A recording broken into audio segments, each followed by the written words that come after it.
বাংলাদেশ জামাত ইসলামের লোগো পরিবর্তনের বিষয়কে কেন্দ্র করে আলোচনা সমালোচনা হচ্ছে ব্যাপক। যারা সমালোচনা করছেন আমি তাদেরকেও ভালো বলছি, যারা আলোচনা করছেন তারাও আমাদের কাছে সম্মানের। দেখুন, জামাত ইসলামের লোগো পরিবর্তনের সবথেকে বড় যেই কারণ তারা উপস্থাপন করেছে যে আগের লোগোতে আল্লাহ শব্দটা ছিল এবং আকিমুদ্দিন কোরআনের একটি আয়াত ছিল, সেটাকে পরিবর্তন করা হয়েছে। কিন্তু বাস্তবিক অর্থে আমরা যেটা বর্তমান লোগোতে দেখেছি, আমার কাছে মনে হয়েছে বর্তমান সময় উপযোগী এই বাংলাদেশের প্রেক্ষাপটে একটা চমৎকার লোগো উপস্থাপন করেছে বাংলাদেশ জামাত ইসলামী, যা অনেকগুলো বিষয়কে নির্দেশিকা দেয়। এক নম্বরে লোগোর মধ্যে তাকালে সবথেকে চমৎকার যে বিষয়টি দেখা যায় সেটি হলো সাদা একটি ক্যালোগ্রাফিতে একটি কলম দেখা যাচ্ছে, কিন্তু বাস্তবে এই কলমের মধ্যে একটা ক্যালোগ্রাফি সিস্টেমে আল্লাহ সুবহানাহু ওয়া তাআলার নামকে উপস্থাপন করা হয়েছে এবং সেই নামের তাৎপর্য এভাবে উপস্থাপন করা হয়েছে যে এক কলমের মধ্যে, মানে এক আল্লাহ তাআলা যে কুল হু আল্লাহু আহাদ, আল্লাহ যে এক, সেই একত্ববাদ তাওহীদের ঘোষণা এই এক কলমের মাধ্যমে দেওয়া হয়েছে এবং তার মধ্যেই ক্যালিগ্রাফি করে আল্লাহ শব্দটা লেখা হয়েছে আল্লাহর একত্ববাদ ঘোষণা করবার জন্য। এরপরে এই কলমটা এমনভাবে রাখা হয়েছে যার নিচেই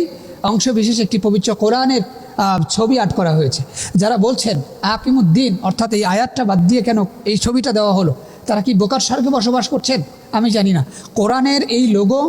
আকিমুদ্দিনের থেকেও দামি আমার কাছে, কারণ যেখানে একটি আয়াত সংযোজন ছিল সেই জায়গাটাতে গোটা কোরআনই সংযোজন করে দেওয়া হয়েছে। অর্থাৎ এটা দ্বারা বোঝানো হচ্ছে যে আগামীর বাংলাদেশে যদি বাংলাদেশ জামাত ইসলামী নেতৃত্ব পায় তাহলে তারা কোরআনের আলোকে বাংলাদেশকে পরিচালনা করবে। শুধু তাই নয়, এই লোগোর পাশাপাশি আরেকটা ন্যায়ের প্রতীক, অর্থাৎ যেটাকে আমরা দাঁড়িপাল্লা বলি, ইনসাফের প্রতীক, সেই ইনসাফের প্রতীক আগে থেকেই তাদের প্রতীক ছিল, সেটাকেও সুন্দরভাবে ফুটিয়ে তোলা হয়েছে। এর থেকে বড় যে বিষয়টা চমৎকারভাবে উপস্থাপিত হয়েছে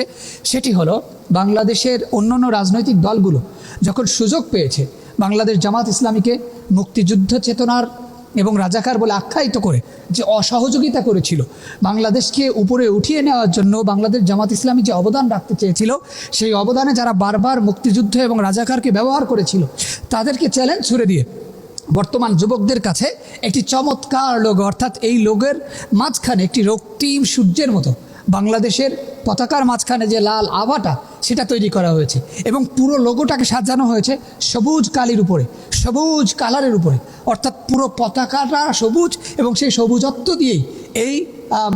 রক্তিম আভাকে তৈরি করা হয়েছে, যার মাধ্যমে দেশপ্রেম, দেশত্ববোধের ভালোবাসা এবং বাংলাদেশ জামাত ইসলামী যে বাংলাদেশের স্বাধীনতাকে বিশ্বাস করে, বাংলাদেশকে বিশ্বাস করে, বাংলাদেশের ভূখণ্ডকে আগামী নেতৃত্বের শ্রেষ্ঠ পর্যায়ে নিয়ে যেতে চায়, সেটার প্রমাণ করবার জন্য এই লোগোটাকে নতুন করে উপস্থাপন করেছে। তো এত সুন্দর কার্যক্রম যারা করেছেন, দেখুন আমি তাদের ব্যাপারে নিঃসন্দেহে বলতে পারি আগামীর বাংলাদেশে শ্রেষ্ঠ চেতনা এবং সৌন্দর্যের ক্ষেত্রে হয়তো তারা অগ্রণী ভূমিকা পালন করবে। ব্যক্তিগতভাবে যুবক যারা সমালোচনা করছেন, আমি বলছি আপনারা সমালোচনার কাতার থেকে বের হয়ে আসুন, আসুন আমরা একটি নতুন সুন্দর শ্রেষ্ঠ বাংলাদেশ উপস্থাপন করি, যেই বাংলাদেশের শ্রেষ্ঠত্ব হবে ইসলামের দৃষ্টিভঙ্গিতে, রাসূল আকরাম সাল্লাল্লাহু আলাইহি ওয়াসাল্লামের আদর্শের ভিত্তিতে, কোরআনের নির্দিষ্ট সংবিধান অনুযায়ী গণতন্ত্র মানবতন্ত্র সব শেষ করে একটি সোনার বাংলাদেশ তৈরি করবার জন্য এখন কোরআনের তন্ত্রই আমাদের দরকার। সব কিছু ভুলে আমরা একে অপরকে কোরআনের জন্য সহযোগিতা করব। আল্লাহ তাআলা আমাদেরকে সেই তৌফিক দান করুক, আমিন।